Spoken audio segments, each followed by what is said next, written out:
Hey, my friends, Dan Spiegel here, and let's talk about the 73855 rule in marketing or business or in communication, just in general. Because let's face it, to be successful in business of any kind, whether it's online or off, or just to be a good communicator in any way, you have to be aware that your words, your actual words, practically don't matter.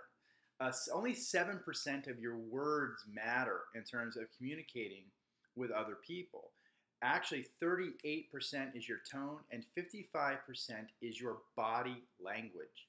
Your body language is more important in communicating with others than the words that you use.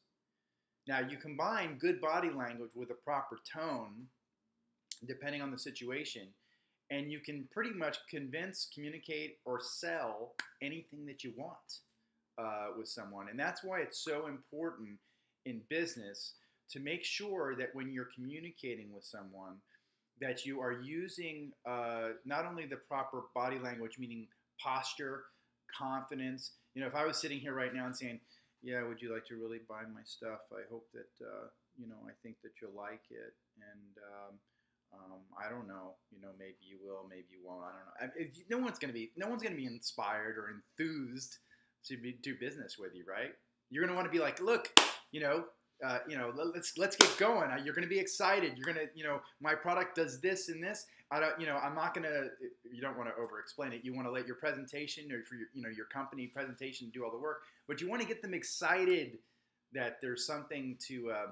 That awaits them on the other side that's going to be of value to them, that they're going to love, that they're going to enjoy, that they're going to want to either buy from you or join you in the business or whatever it might be. You want to be able to convey that message in a way that inspires people. To get them into an enthusiastic type mode, to share your enthusiasm with something that that can benefit them.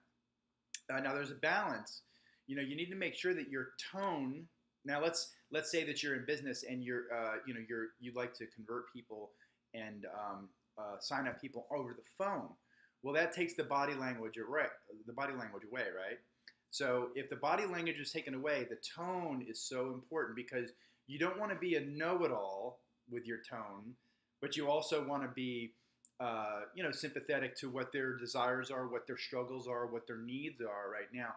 But you don't want to come across as condescending either. Sometimes that's hard to do because you're so enthusiastic, or someone might ask a question, or someone might have an opinion on business in general that to not be true.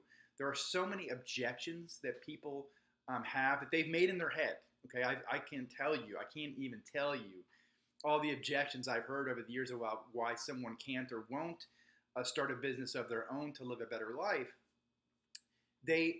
When you respond to those objections, and I admit I haven't always been perfect. I think it's hard sometimes when someone creates an objection that is just, to you, it just seems so laughable because, you're in it, you're an entrepreneur, or that's just not true, or they're kind of like regurgitating what their parents taught them, which might be antiquated thinking.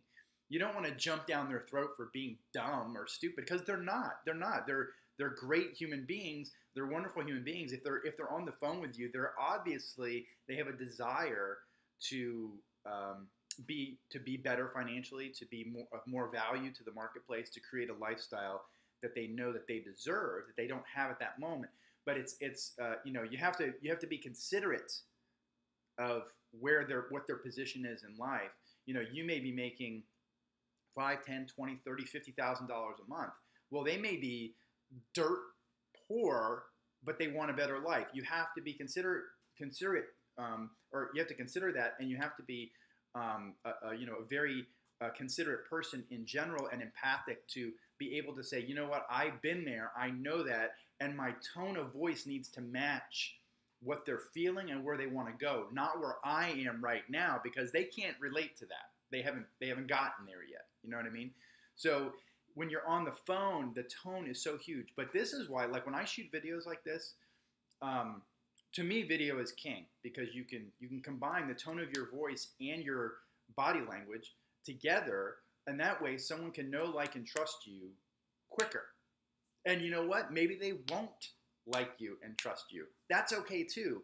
Then you eliminate them right away. You don't need to be everything to everyone.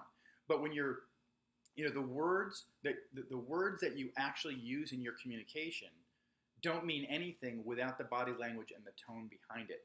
You have to have confidence, you have to have posture, but you also have to have, empathy and sympathy and consideration for others to know that when they're watching or hearing what you're saying, they need to not only believe in what you're saying, but they also need to be able to trust you. And the body language and the tone are much more important. And that's also at the job, out in social situations, whatever it might be.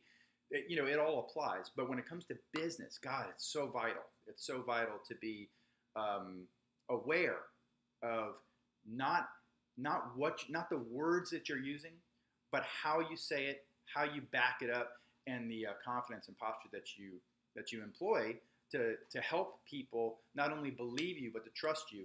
And in business, that can make all the difference. So I hope that makes sense. If you have any questions, put it in the comments below or reach out to me directly. You'll see on this page that there's a contact form. You can contact me anytime if you need help with anything in your business or you want to start a new business. Feel free to get in touch. I'm happy to help anytime. So remember, 7% of communication is the actual words. It's mostly tone and body language. So keep that in mind. Live long and prosper, and I will talk to you in the very near future. Bye-bye.